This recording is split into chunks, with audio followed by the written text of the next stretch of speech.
ऐसी भी क्या खास बात है? मैं चाहती हूँ कि तुम सिद्रा की तरफ वापस लौट जाओ, और ये मेरा तुम्हें एक मुखलिसाना मशवरा है। अब ये मुमकिन नहीं है मेरे लिए। क्यों मुमकिन नहीं है? और तुम्हारे कहने ना कहने से कोई फर्क नहीं पड़ता।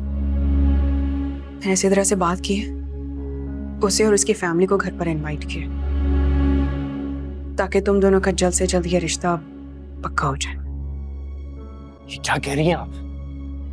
क्यों बुलाया आपने उन्हें? मैं पूछ रहा हूं, क्यों बुलाया आपने उन्हें?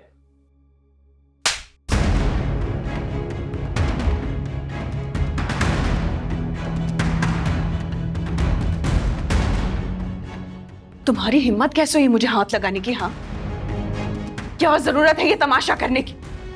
यही वजह है कि घर वाले सब बातें बना रहे हैं, और यही वजह है कि मैं चाहती हूँ कि तुम्हारी शादी हो जाए सिद्रा के साथ, ताकि मेरी जान छूट जाए। अगर तुमने मुझे मजीद तंग करने की कोशिश की ना, तो मैं अपने बच्चे के साथ ये घर छोड़कर चली जाऊंगी, समझे तुम?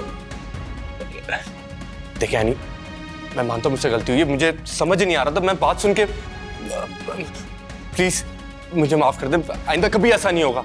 आप घर छोड़ के मत जाएगा। एनी भाई, एनी मेरी बात सुने। एनी,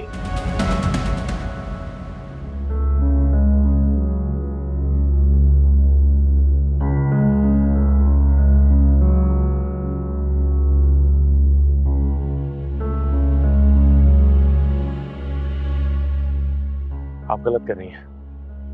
प्लीज जज्बात में आके कोई गलत फैसला मत करेगा। आपको मेरी बात सुननी पड़ेगी। मैं तुम्हारी नहीं सुनूंगी, बल्कि तुम्हें मेरी बात सुननी और समझनी चाहिए। मैंने जानबूझ के नहीं किया। आपने सिद्रा को बुला लिया तो मुझे गुस्सा आ गया, उसके लिए मैं सॉरी करने को तैयार हूं। लेकिन मैं आपको एक बात बता दूं कि मैं सिद्रा में इंटरेस्टेड नहीं हूं। और मैं तुम में इंटरेस्टेड नहीं हूँ। तुम्हें ये बात नहीं समझ आती है? ठीक है, अगर आप नहीं चाहती तो मैं आपसे बहुत दूर चला जाऊंगा, और आपके रास्ते में भी नहीं आऊंगा, बल्कि मैं सबसे दूर चला जाऊंगा। लेकिन मैं एक बात आपको बता दूं, मैं सिद्रा से शादी नहीं करूंगा, बल्कि किसी से भी शादी नहीं करूंगा।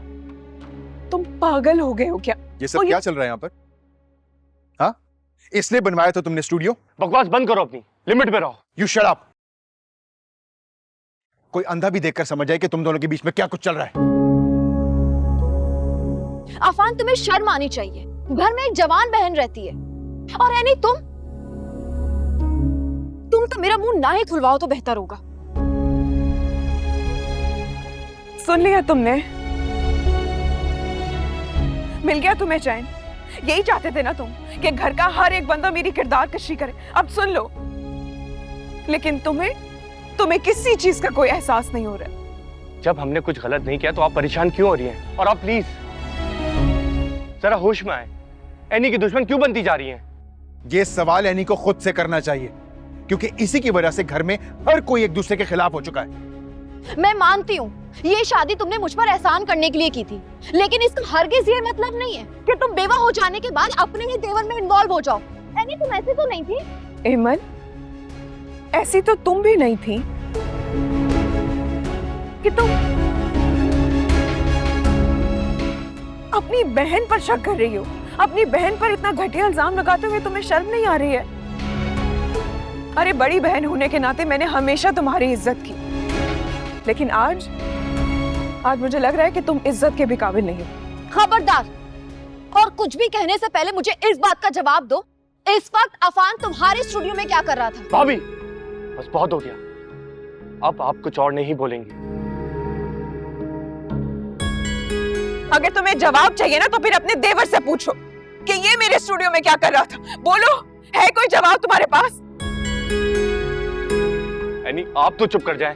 अगर तुम्हें मुझे चुप करवाना है ना, तो तुम सिद्रा से शादी कर लो, क्योंकि जब तक तुम्हारी और सिद्रा की शादी नहीं होगी ना, मैं खामोश नहीं रहूंगी। और शहरियार भाई, खुदारा अपने भाई को समझा कि वो सिद्रा से शादी कर ले, ताकि जो इल्जामात मुझ पे लग रहे हैं मैं उनसे बरी हो जाऊं।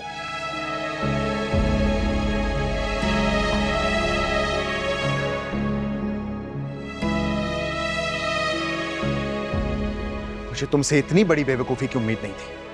अगर किसी को इज्जत से अपनाने की ख्वाहिश करना बेवकूफी है, तो भाई ये बेवकूफी आपने भी की है। एमल और एनी के हालात में बहुत फर्क है अफान। तो मुझे किस मुंह से रोक रहे हो? मुझे तो बीच में लाने की जरूरत नहीं है अफान, और एनी बिल्कुल ठीक कहकर गई है। तुम सिद्रा से शादी करो और उसके जान छोड़ो। आप दोनों मेरे और एनी के मामला से दूर रहें तो बेहतर रहेगा।